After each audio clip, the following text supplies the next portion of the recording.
back way back in the late 1980s, whenever it was, when I came out, the early 1990s, to actually say that, to stand up and say you were lesbian, was really, you were taking your life and your career in your hands. And I have to say, it took me a few years before I was prepared to do that. But when I did, I decided, certainly in UCD, which is not and was not, in fact, a very liberal institution, I actually decided that what I would do to announce to UCD that I was lesbian, that I am lesbian, was to organise an event called Lesbian Lives. And I thought, really, there couldn't be anything clearer and more explicit than that. And however many years later it is, I don't know when, I think the first one was in 1992, it's still going strong. But one of my wishes for lesbian, gay and transgendered people is that we shouldn't have to be brave.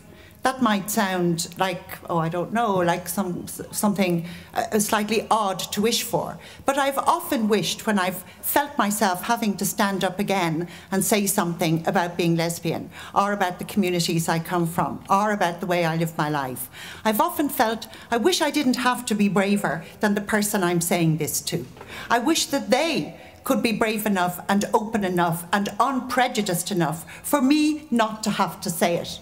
I want us to get to the day, as lesbian, gay, bisexual and transgendered people, where we don't have to say that, where it is absolutely accepted, where the differences that there are between us in our own communities, and there are many differences between us, when those differences and the differences that there are between us and straight people are seen as an enrichment, where they're seen as a resource, where they're seen as a delight and a pleasure, and really a contribution to the exquisite diversity and brilliance and many splendored thing that is life, rather than being seen as some kind of a problem, rather than being used as a basis for social, economic, political and all kinds of discrimination.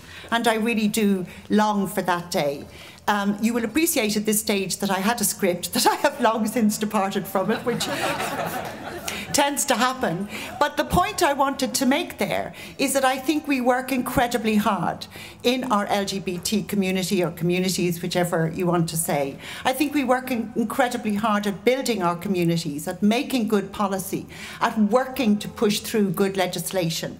I think we work very hard to be political in ways that are understood. And I do want this year, since it's so soon after our elections, to congratulate particularly those candidates who, both those who supported civil marriage for lesbian and gay people, certainly, and those who are out there campaigning specifically as lesbian and gay candidates. And I'm thinking particularly of, there was Eric O'Blana in my own ward, and indeed Bryce Evans, also from People Before Profit, and Lisa Connell in Chicor. And I really want to say a big hooray and a big thank you to them for doing that.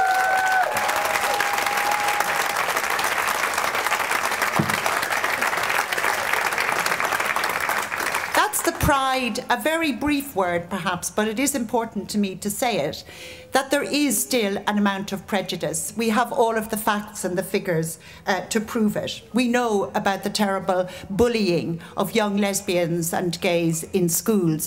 That is an absolute disgrace. I was pleased to see that at long last a minister has actually said, my God, this is happening in our schools, we have to do something about it. About time. It has been going on for such a long time. And let him put his money where his mouth is and put the resources into stopping it, into retraining the teachers who are bullying our young people. It has to stop.